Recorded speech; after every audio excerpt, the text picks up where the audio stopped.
Hey guys, welcome back to my channel, or welcome if you're new here. In today's video, I was going to share my birth story. It has been about 6 weeks now since I had baby Braxton, and I really thought I'd be able to record this video a little sooner, but just getting acclimated to having a newborn in the house has taken a little bit more time for me to get to making all the videos that I wanted to make. But I really did want to share my birth story because it really did not go anything like how I had anticipated. And I know a lot of people say not to really like make a plan because, it just happens the way it happens. Baby comes when they come and things just don't always go to plan. But when I tell you it was nothing like I thought it would be, it was literally nothing like I thought. So I just wanted to share my experience and everything I did to try and prepare for the delivery and just how it all went. So around 36 weeks, I really started trying to walk more. I did work out and lift weights all through my pregnancy, but at that point, I wanted to try and do more walking than anything else. So I was walking in the gym, we were going for walks in the park. So I was doing all that trying to prepare my body while continuing to also lift weights. I also had started doing eating the dates and drinking the raspberry leaf tea and really just all of the things that you hear people talk about doing to prepare their body for labor. So I was doing that starting around week 36, and then week 38, I had just stocked up on more dates because I had been going through those. If you don't know, they say to eat 6 dates a day. And so for me, I found the best way to do that was to put it into a shake that I'd have in the morning. So I put all 6 dates into the shake, and honestly, it tasted really good. So I'll share that recipe that I had in the description box because I actually really enjoyed those dates. They're extremely sweet, I will say that, but putting in the shake, I thought it tasted really good. So I was doing that. I was also drinking the raspberry leaf tea, and in my tea I would put honey and some pineapple juice because they say pineapple juice also helps to prepare your body for labor. So I was doing all that. I'd stocked up on everything, and then March 29th, I had dinner with a friend downtown Dayton, and then we walked around a little bit because I'm like, I'm just trying to, keep with the walk-in. So we went for a little bit of a walk downtown Dayton, right?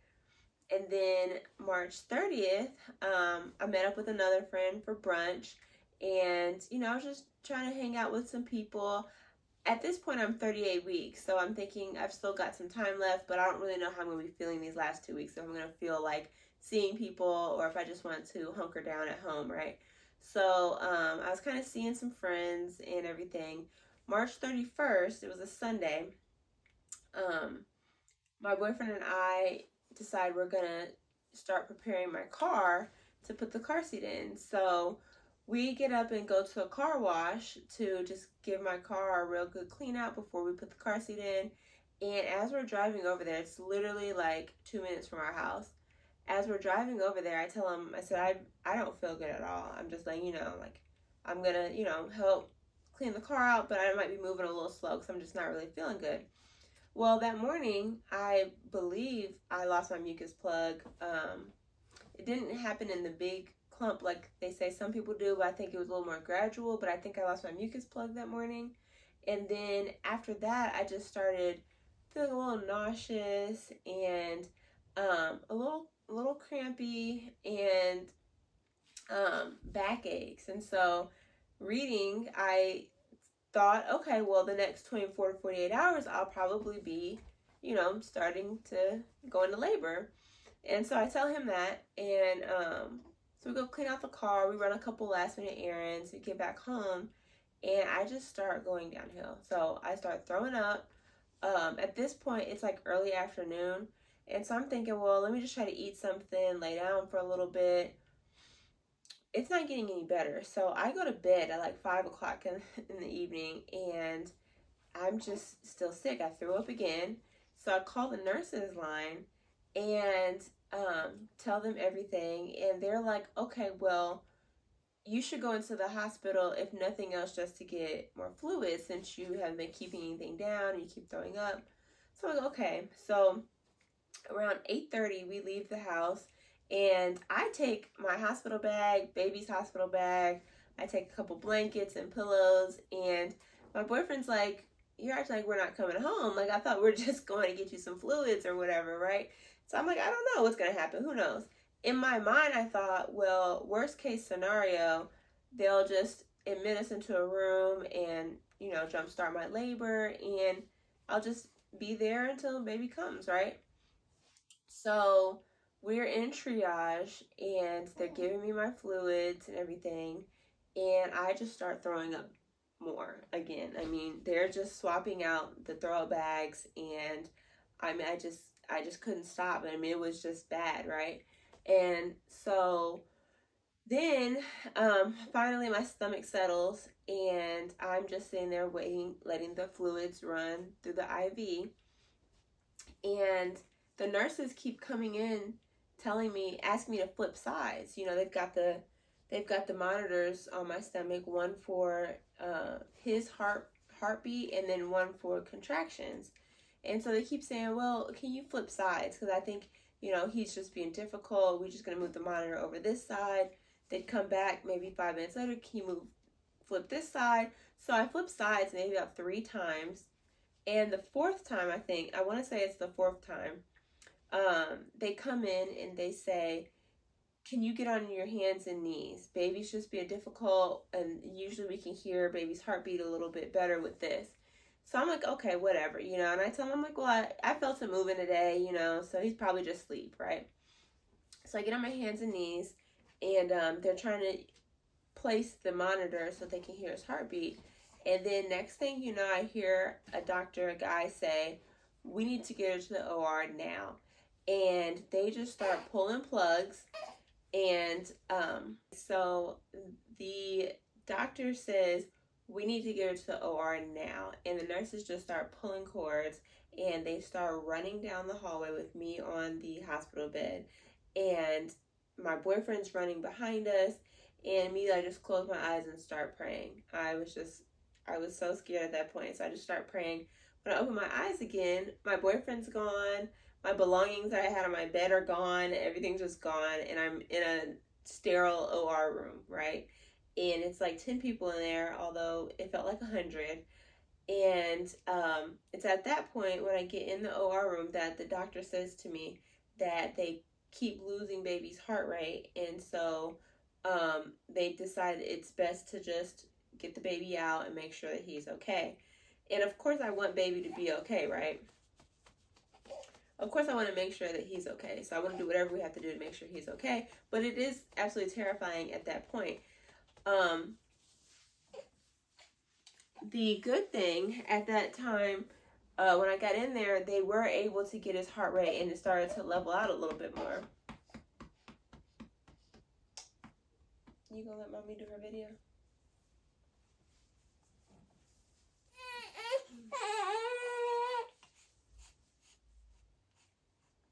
He clearly wants to share his side of things too. Okay, so his heart rate starts to level out a little bit, and so, which is really good because the anesthesiologist had told me that if things didn't get better, there was a possibility I would have to deliver under general anesthesia, so I would not be awake for the birth of my son. Yeah, we didn't want that. We didn't want that. Yeah, and so as everyone's like talking to me all at the same time, everyone's telling me what they're doing, what they're gonna be doing, what they need me to do. It was just like extremely overwhelming. Like literally I'm getting my spinal block and signing consent papers all at the same time. And then after they give me the spinal block, I wasn't done with consent papers, and they're like, oh, she'll just have to sign those later. Like it was just moved so fast.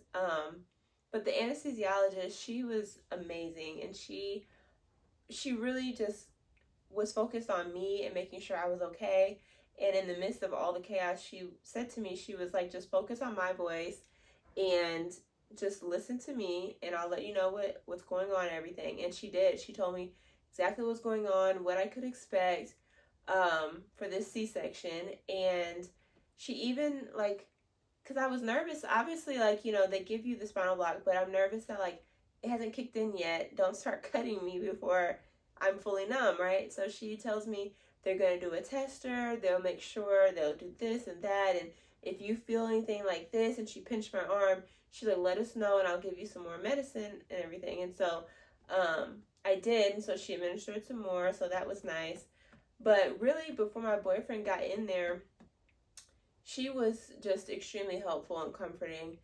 And the weird thing about a C-section, which, well, I guess it's not weird, but it was just new to me because obviously I've never had a C-section. They wouldn't let my boyfriend in until I was literally about to get cut open. So the whole time I'm asking, where is he at? When is he going to be in here? Where is he? And it's right before they start cutting on me, they let him in, right? And I was just so glad because he was just such a calming presence for me and just really helped me to, like, mentally be able to get through that. But so, yeah, the other thing that was crazy is this is March 31st at this point, right? And it's late. It's late. We got to the hospital like 9:30, right? And I'm scared I'm gonna have an April Fool's baby. So I'm on the table and I'm like, I'm gonna have an April Fool's baby. And they said, oh no, girl, we're gonna get this baby out before midnight. And they did. They got him out at 11:52. So he's born March 31st at 11:52 p.m. Thank goodness. But yeah, so the C-section, obviously nobody really like plans to have a C-section for their first delivery, because that's just not, you know, not ideal. I mean, something's gone wrong, right? But I really did not prepare for it at all. So in my mind, all of the research I did, all of the, you know, just mental work to prepare for labor and delivery, I just did not prepare for a C-section. And so I was extremely scared, especially the way it happened. I mean, I didn't think I was in labor, like I didn't have any contractions or anything, and the next thing you know, they're taking the baby out. So it just happened really fast. But so what I will say is that a lot of people say, oh, it's just some pressure. It was not just some pressure. It is extremely intense pressure. I mean, it feels like someone is just digging around in your insides, and I mean, you feel a lot still. And when they get the baby out, the doctor is literally pushing on my stomach while another doctor is pulling the baby out. So it is an extreme amount of pressure. It doesn't feel like a sharp pain or anything like that, like you're being cut. You don't feel that. But the amount of pressure is way more intense than what I feel like people let on to believe with that. So I just wanted to, you know, share that for people that might have to have a C-section, or a first-time mom who just doesn't know what to expect. I would definitely say do your research and prepare for a C-section as well. But yeah, so they got him out, and the other thing, I had intended to have my mom here with me, and now my mom lives in Indianapolis and we're in Dayton, Ohio, but even though that's like a little bit of a distance, and depending on the time of day, you know, she may not have been able to make it, but the way it happened this way, nobody knew. Nobody was able to make it. I had told my parents I was headed to the hospital, but I was like, oh, but I don't think I'm having the baby today. I just want to let you know it'll probably be this week, since they had to drive. But then next thing you know, baby's coming. So luckily my boyfriend, during that time when they wouldn't let him in the room, he called my parents and his parents to let them know that they were going to go ahead and get the baby out via C-section. And so at that point, his parents came down to the hospital to see us that night, and then my parents came from Indy the next morning. So we definitely have a tremendous support system. I had his mom in the hospital with me just about every morning, and then my parents would come just about every evening. And my parents were also able to watch our dog, Louie, so that was a huge help as well. But yeah, everything just moved so fast. So, Braxton was born March 31st at 11:52 p.m. He was 5 pounds, 10 ounces, and 19 inches long. And he is just absolutely perfect. He was made just for us, and we are so in love. The other thing that we were really excited about was for him to meet his big brother, Louie, our dog. And so we wanted to get Louie's reaction. Louie is also a puppy. He's like a year and a half old. Yeah. He's about a year and a half, and so he's just the sweetest thing, but he's definitely still a puppy. But it's crazy the way dogs do know the difference between like a kid they can play with and a baby. So we were so excited to see Louie meet Braxton, and he's just so good with him. He really is so protective of him. He just wants to look at him, make sure he's okay. If he cries, he comes running to check on him. If somebody's holding him, he'll go check on them, like, what are you doing, my baby? You know, and it's just the cutest thing ever. So we really have still definitely been trying to get acclimated and just kind of figure out our new normal with Braxton being added into the mix. But honestly, we are so beyond happy that he's here and he is happy and healthy.